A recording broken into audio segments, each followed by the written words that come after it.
Dum, singkat saja gitu kan, saya penasaran Dum. Saya menghadiri Munas Ketum, gitu kan. Saya menghadiri, saya melihat, gitu kan. Nah, ketika saya melihat Ketum terpilih secara aklamasi di dalam sebuah Munas pertama kali ETC. Saya belum pernah nanya langsung secara diskusi, belum Kang, gitu kan. Tapi dalam konten ini, Kang Bro Entesis perlu tahu spirit, gitu kan. Tiba-tiba seorang Doni Akbar mencalonkan menjadi ketua umum ETC, motivasinya apa? Spiritnya apa? Gitu. Dan ketika menjalankan selama hampir 2 tahun ini, masuk ke adanya pandemi ya, yang akhirnya apa yang Ketum lakukan dari mulai tadi perjalanannya sehingga saat ini saya melihat di medsos ya, bakti sosial, bagi-bagi makanan di bulan Ramadan saat berbuka, dan ada juga kejadian-kejadian viral selama bulan Ramadan kemarin tuh, yang mengakibatkan saya hari ini ingin ketemu dan ingin mendiskusikan itu. Memang sih kalau saya resmi, kalau ke Pak Ketum bikin surat ke DPP lewat protokoler. Bagian humas. Nah, makanya lebih baik. Kalau sudah jadi pejabat. Nah, ya, makanya lebih baik dadakan aja. Mudah-mudahan informasi ini bagi Kang Bro yang ingin tahu apa itu ETC dan apa spirit motivasi seorang Ketum Doni Akbar mencalonkan dan membawa perahu besar. Karena bagi saya ETC 45 juta anggota. Pak Ketum, mangga. Nah, kira-kira yang pertama adalah motivasi spirit Ketum menjadi Pemimpin ya? pemimpin di ETC itu apa, Tum? Siap, baik. Bismillahirrahmanirrahim. Jadi gini Kang, ya untuk awalnya memang berbicara XTC ini, XTC kan sebuah organisasi yang mungkin punya background latar belakang yang luar biasa kelam ya. Ya. Ya, sampai masyarakat juga menstigma organisasi ini sebagai kelompok geng motor. Itu ya? Gangstar. Gangstar. Gitu. Namun awalnya mungkin di 2019 kan, berbicara waktu musyawarah nasional itu 2019 25 tanggal berapa? 25 Agustus. Oh, 2 hari. 2019 di Hotel Trans. Waktu itu memang musyawarah nasional pertamanya XTC Indonesia. Nah, mungkin kenapa saya juga saat itu berniat atau punya kepikiran untuk menjadi calon ketua umum di XTC. Nah, karena memang jujur secara pribadi saya memandang XTC ini dengan jumlah anggotanya yang sangat banyak, bahkan isinya itu bukan hanya kaum milenial atau kolonial ya yang di atas milenial, ada juga yang zilenial, remaja-remaja yang mungkin saat itu juga saya waktu mengenal XTC itu di usia waktu saya sekolah SMP. Oh, 13 tahun ya. Ya 13 14 ya gitu, seperti itu. Hanya saja memang saat ini juga saya memandang memang anggotanya muncul dari usia-usia muda. Ya, remaja-remaja. Nah, dasar itulah saya juga memandang bahwa ini XTC luar biasa, hebat. Hanya saja, meskipun misalkan stigmanya masih buruk, saya terpanggil, punya rasa, kalau misalkan saya punya kemampuan dan saya juga ingin memberikan kontribusi nyata gitu untuk organisasi XTC, ingin tujuannya sama mungkin ya, bukan hanya saya, mungkin pribadi-pribadi dari anggota XTC lain juga sama lah. Seperti saya ingin menjadikan sebuah organisasi XTC ini menjadi organisasi XTC yang jauh lebih baik ya. Lebih mungkin dipandang masyarakat itu lebih bermartabat ya, ada perubahan. Pokoknya ke arah sesuatu yang baik aja. Nah, kalau berbicara beban moral tentunya ada bagi saya. Iya. Karena banyak sekali dulu yang mungkin diajak oleh saya masuk XTC tanpa saya sadari atau dengan secara sadar saya mengajak mereka dalam hal positif yang jadi masalah, tapi dalam hal-hal negatifnya, itu kan kadang ada, misalkan seperti rolling pada akhirnya ketemu dengan rival ya sampai terjadi bentrok, hal seperti itu. Waktu itu viral rival. Apakah rival itu anggap geng motor lain ada Briges, Monreker, GBR dan lainnya ya? Apakah saat ini masih terjadi, Pak Ketum? Oke, baik. Saya selesaikan dulu ya tadi ya. Iya. Oke, itu seru tuh nanti nyambung ke sana. Nah, spirit dan motivasi saya untuk menjadi pemimpin di organisasi besar seperti sekelas XTC Indonesia ini, tentunya pertama beban moral saya juga harus punya kewajiban ya, mengarahkan, memberikan edukasi yang benar, yang baik terhadap adik-adik saya. Ya. Kalau saya tidak memiliki kekuasaan atau tidak memiliki jabatan power di organisasi ini, ya, bagaimana saya bisa memberikan edukasi? Bagaimana mereka bisa mau nurut atau mau mendengarkan saya? Siapa saya? Betul ya, sepakat ya. Sepakat. Makanya kenapa harus masuk dan harus menjadi pemimpin di organisasi ini? Itulah dasarnya, ya kan? Oke, berarti spiritnya adalah melakukan perubahan. Perubahan, ya? Tentunya. Itu dakwah lah kalau bahasa ininya ya. Ya. Dakwah. Kewajiban itu. Setiap diri, apalagi kita kan sesama Muslim ya. Ya, setiap diri seorang Muslim itu memang kewajibannya kita sebagai makhluk, sebagai manusia, tentunya harus berdakwah. Dakwah itu bukan berarti kayak ustaz ulama seperti itu, bukan. Kita sesama teman saling nasihat menasehati, ya kan?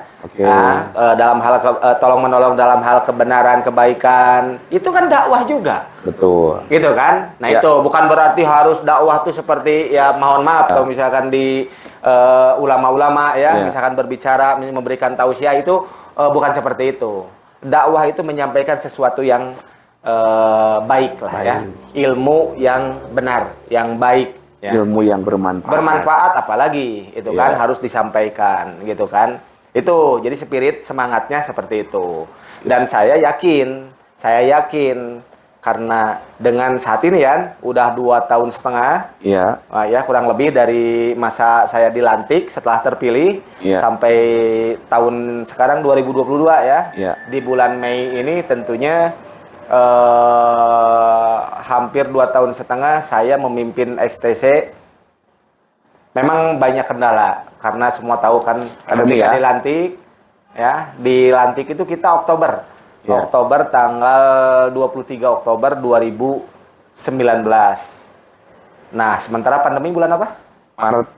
Maret 2020. Nah, itu berapa bulan berarti? 2, 3, 4, 5 bulan. Ya, jadi Oktober, November, Desember, Januari, Februari, lalu COVID ya, Maret itu. Nah, segala rencana, program-program yang sudah kita di jajaran pengurus Dewan Pimpinan Pusat XTC Indonesia siapkan, itu banyak terhambat, gitu. Karena memang pandemi. Kita tidak boleh banyak melakukan kegiatan, apalagi dengan urusan banyak orang ya, kerumunan.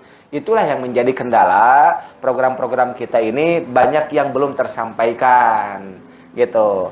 Nah, tapi alhamdulillah saat ini saya mendengar informasi bahwa nanti Bapak Presiden kita, Bapak Jokowi Widodo, tentunya di bulan ini atau bulan Juni ya mungkin akan menyampaikan bahwa masa pandemi ini sudah berakhir. Oh gitu. Iya. Mudah-mudahan endemi bahkan mau normal. Endemi kan sekarang disampaikan endemi, tapi informasinya adalah karena dengan semangatnya pemerintah dengan vaksin dan lain-lain ya, akhirnya kita pun menjadikan sebuah negara yang berhasil melawan COVID. Alhamdulillah. Yang ujungnya kan kita normal. Nah, mudah-mudahan informasi bahwa kita sudah bisa melepaskan masker di depan umum. tinggal di ruangan dong. Oke. Nah, ketika di ruangan udah bebas, berarti kita udah freedom. Oke? Alhamdulillah. Nah, Pak Ketum, selama dilantik sampai saat ini, kan DPD itu udah ada di 18 provinsi.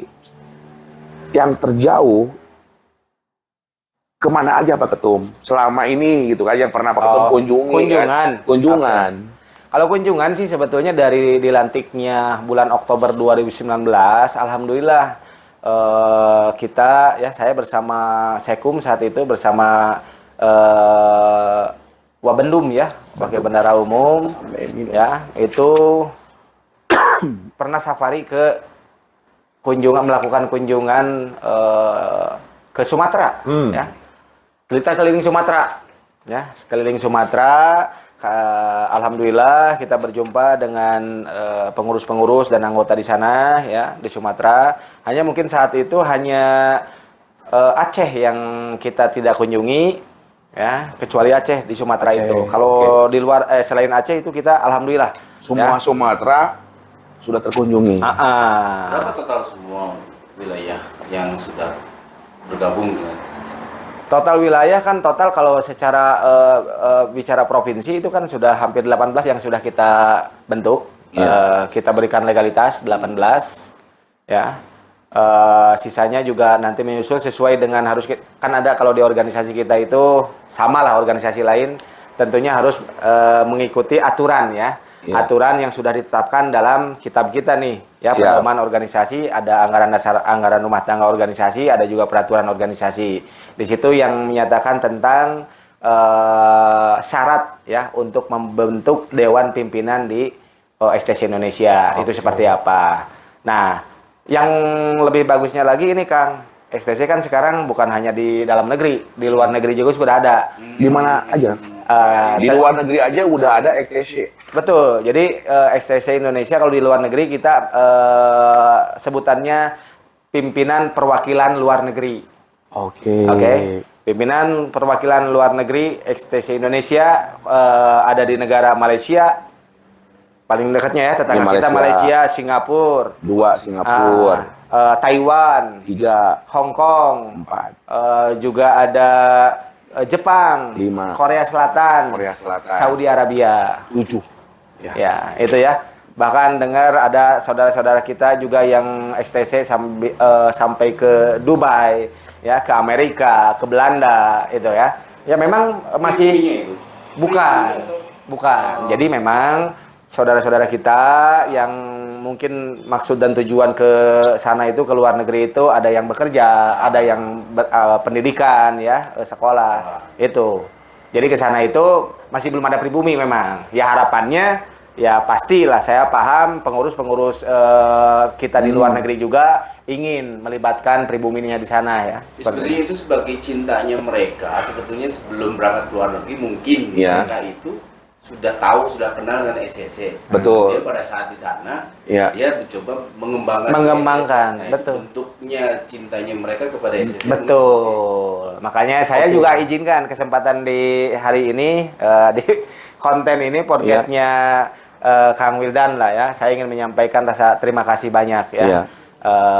Kepada khususnya tadi yang disampaikan untuk luar negeri ya, rekan-rekan XTC, saudara-saudara kita XTC yang mengembangkan ya organisasi ini, memperkenalkan organisasi ini ke masyarakat luas sampai ke luar negeri. Betul. Itu saya sangat berterima kasih, dan juga semua umumnya kepada seluruh kader-kader di XTC ya. Ada, kalau bahasa di XTC itu ada senior-senior, ada akang-akang ya, sesepuh-sesepuh ya, itu siapapun itu ya, baik dari kalangan sesepuh atau di bawah anggota-anggota yang baru. Betul. Gitu kan, siapapun yang pernah berkontribusi ya, membawa nama baik organisasi ini, mengembangkan organisasi ini, gitu kan, memperkenalkan organisasi ini ke masyarakat dengan tentunya dengan cara-cara atau kegiatan-kegiatan bentuknya yang positif.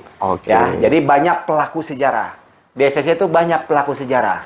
Ya, semua punya masanya. Betul. Ya, masanya si A, masanya si B ya. Ketika misalkan mereka kiprahnya di XTC itu wah sangat luar biasa. Oke. Kita mengapresiasi, kita banyak bersyukur dan tentunya saya sebagai ketua umum saat ini mengucapkan banyak terima kasih gitu.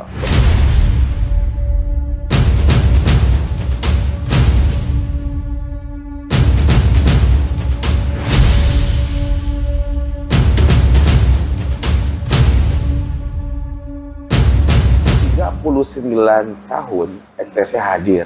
Tentunya pendiri-pendiri XTC, siapapun yang menjaga nama baik XTC, ya saya yakin banyak yang memperjuangkan bahwa XTC ini sehingga berubah. Sekarang yang dulunya gangster menjadi ormas yang terdaftar di Menkumham gitu kan. Oke. Makanya saya tertarik dalam konten ini bahwa XTC seorang ketum ingin melakukan perubahan dari gangster kepada ormas masyarakat, ormas kemasyarakatan ataupun perkumpulan gitu kan. Pada dasarnya adalah kan biasanya Pak Ketum organisasi ini suka berkolaborasi dengan pemerintah, berkolaborasi bersinergi dengan pihak kepolisian. Yap. Nah, bagaimana karena memang isu-isu gangster ini pun di dalam masyarakat ada yang melihat sebuah perubahan. Ada juga yang mungkin belum tahu tentang perubahan itu. Sejauh mana antara Ada pihak yang sudah melihat, ada yang yang sudah belum. tahu, ada yang nggak mau tahu. dia mau tahu. Ternyata benar. Nah,